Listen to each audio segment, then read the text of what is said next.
একটি তথ্যের ক্ষেত্রে, যে তথ্যটি হচ্ছে আয়কর রিটার্নে দেখানো আয়ের পরিমাণ,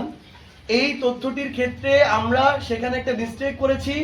যেটা আমরা পরবর্তীতে বলেছি যে আমাদের যিনি অ্যাডভোকেট এই টাইপটি করেছিলেন তার একটা টাইপিং মিস্টেক ছিল। সেখানে যেহেতু তিনি আয়কর রিটার্নের যে ফাইল সেখান থেকে তথ্যগুলো দেখে হলফনামায় তুলতে হয়েছিল, সকল তথ্যের মধ্যে একটা জায়গা তার একটা অনিচ্ছাকৃত ভুল ছিল, যেখানে তার 9 লক্ষ টাকা লেখার কথা ছিল সেখানে তিনি 28 লক্ষ টাকা লিখেছিলেন। এই অনিচ্ছাকৃত ভুলটাও কিন্তু সেদিন আমাদের জেলা প্রশাসক মহোদয় সেখানে উল্লেখ করেছিলেন এবং সেটা আমাদেরকে সংশোধন করে একটা সাপ্লিমেন্টারি আমাদেরকে নতুন করে আরেকটা ওই পাতাটা কিংবা হলফনামাটা আবার দিতে বলেছিলেন, যেটা পরবর্তীতে আমরা আবার নতুন করে আজকে আমাদের যে সাপ্লিমেন্টারি যে হলফনামা ওই পাতাটার যে একটা অনিচ্ছাকৃত ভুল ছিল, যেখানে থাকার কথা ছিল 9 লক্ষ টাকা সেখানে 28 লক্ষ টাকা লেখা ছিল, সেটা আমরা দিয়েছি এবং এটা কিন্তু আইনগতভাবেই করা যায়, সেদিনই সবার সামনে বলা হয়েছিল এবং আমরা সেই প্রক্রিয়া অনুসরণ করেই সেটা করেছি। কিন্তু অত্যন্ত দুঃখজনকভাবে এটা আসলে বলতে হয়, ডেইলি স্টার থেকে শুরু করে বিভিন্ন মিডিয়া আমরা যেটা দেখলাম যে তো এটার মধ্য দিয়ে ফ্রেমিংটা এমন হয়েছে যে এখানে সম্ভবত একটা দুর্নীতি কিংবা এই ধরনের অনৈতিকভাবে আর্থিক উপার্জন এই ধরনের একটা চিত্র জনগণের সামনে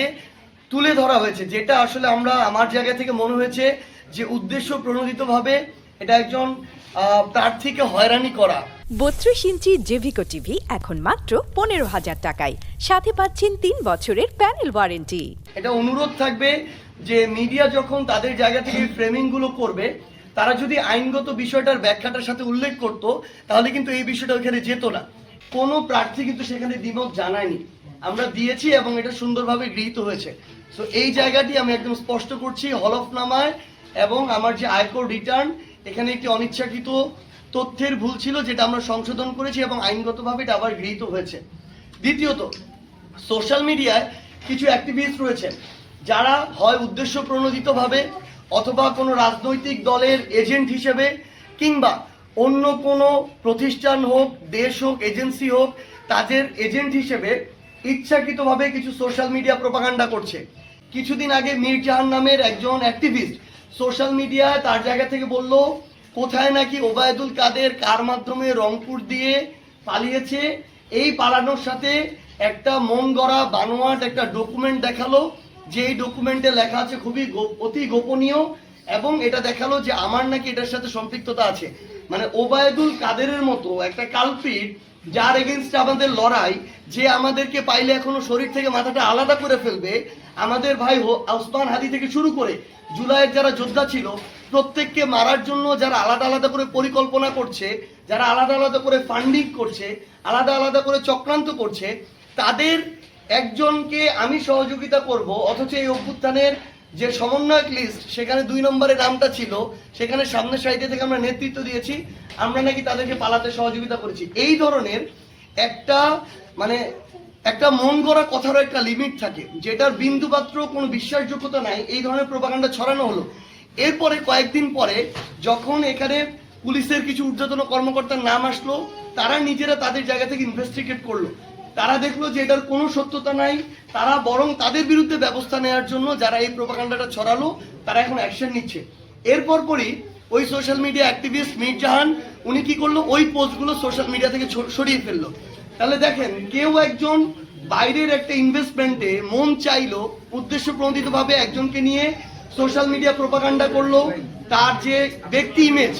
সেটাকে ক্ষুণ্ণ করলো, প্রশ্নবিদ্ধ করলো,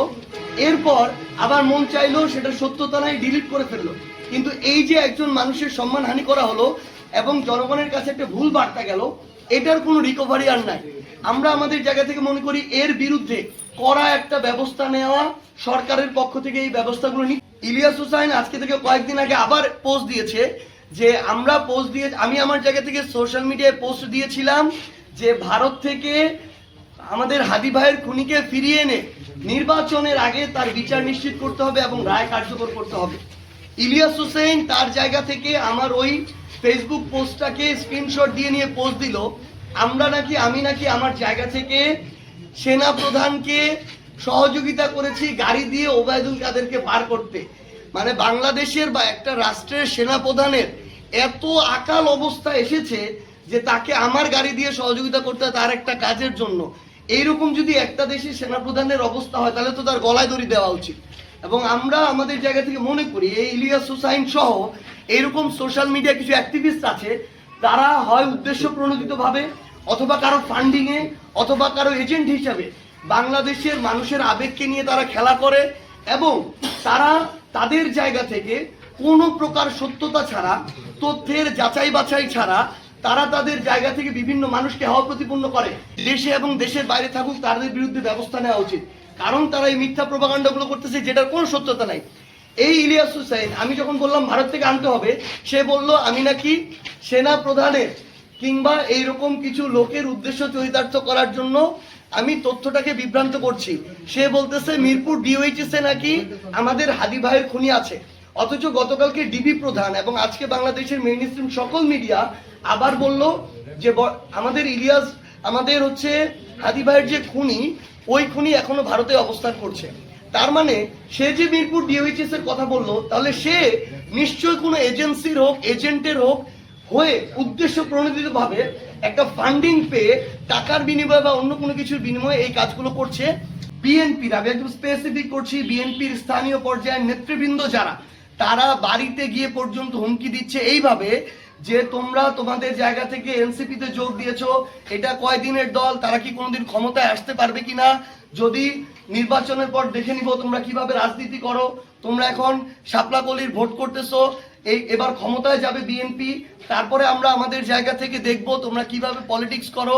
একদিনে শেষ হবে না, আজকে থেকে 40 দিন পর তোমরা কোথায় দাঁড়াবো আমরা দেখে নিব। তারা তাদের জায়গা থেকে এভাবে সরাসরি বাড়িতে গিয়ে পর্যন্ত সন্তানদের বাবা মাদেরকে হুমকি দিচ্ছে। সেই নির্বাচনের সুষ্ঠু যে একটা পরিবেশ আমরা প্রত্যাশা করি, আমরা মনে করি সেই পরিবেশ তৈরি হওয়া একদমই সম্ভব নয় যদি এটা কন্টিনিউয়াস থাকে।